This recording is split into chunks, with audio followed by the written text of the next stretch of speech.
Mesdames et messieurs, c'est un plaisir de vous retrouver ce 16h pour l'essentiel de l'information du Tchad qui sera présenté en duo avec Hassan Guida Omar. Salam alaikum Hassan. وعليكم السلام مدام إسماعيل. أهلا بكم مجددا المشاهدون الأعزاء في موجز الرابعة من الفضائية التشادية. Le maréchal du Tchad, Idriss Déby Itno, président de la République, séjourne depuis hier dans la province du Moyen-Chari. Après les rencontres avec les autorités provinciales, 3 activités majeures marquent l'agenda du maréchal du Tchad à cette 4e étape des visites dans la zone méridionale du pays.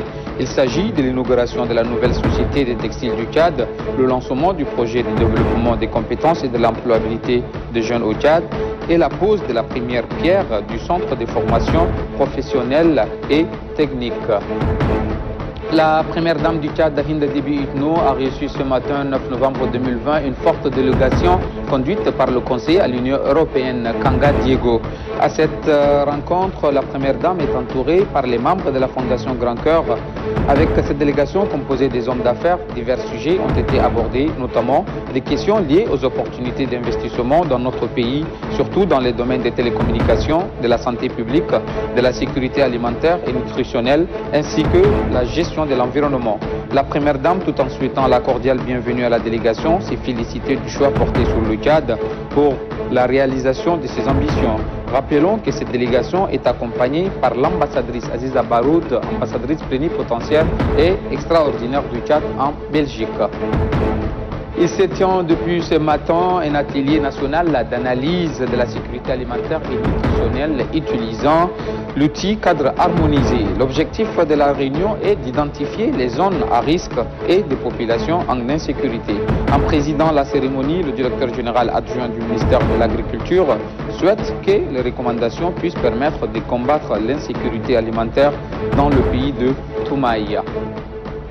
Le comité de réflexion des jeunes de la province du Chari-Bagirmi a honoré le maréchal du Tchad, Idriss Déby Itno, à travers une cérémonie de réjouissance pour témoigner leur reconnaissance au maréchal du Tchad qui avait confié la direction du 2e Forum national inclusif à leur sœur Mariam Mahamad Nour. Au cours de cette cérémonie, Sa Majesté Mbang Adi Oli Mahamat a décerné des attestations de reconnaissance au maréchal du Tchad et à la ministre Mariam Mahamad Nour.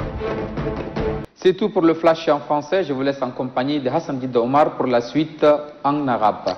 أهلا بكم مجددا المشاهدون الأعزاء في موجز الرابعة. ترأس صباح اليوم رئيس الجمهورية المشير إدريس ديبي إتنو ترأس بمدينة سار حاضرة ولاية شري الأوسط حفل تدشين الشركة الجديدة للنسيج وكذا حفل إطلاق مشروع تطوير كفاءات وتوظيف الشباب بالإضافة إلى وضع حجر الأساس لبناء مركز التدريب المهني والفني بمدينة سار.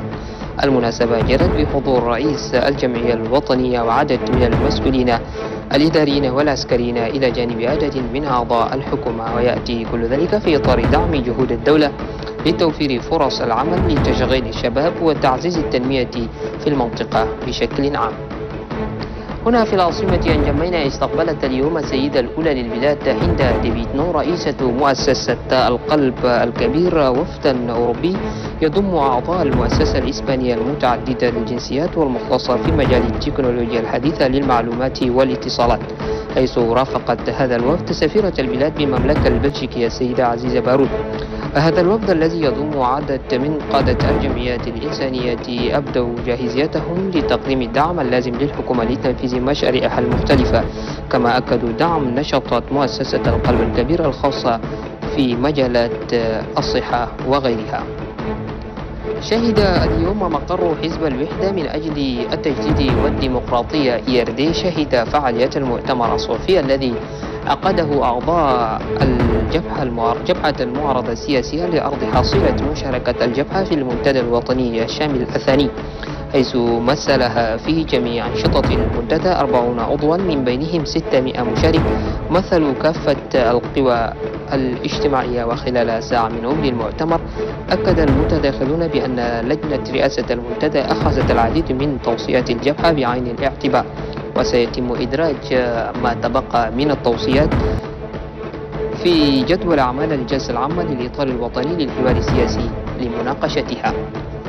قبل أن نختم هذا الموجز الإخباري في الشأن السياسي، نظمت لجنة التفكر لشباب الحركة الوطنية للإنقاذ بولاية شارع الباقرمي نظمت حفل لتقديم الشكر إلى رئيس الجمهورية المشير إدريس ديبي إتنو على نجاح المنتدى الوطني الثاني، وكذا تكريم الوزيرة مريم محمد نور ابنة المنطقة.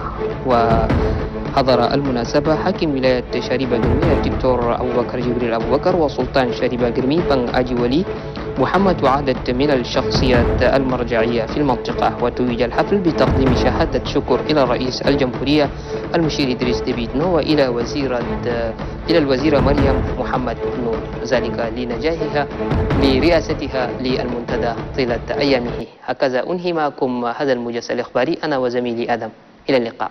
Au revoir.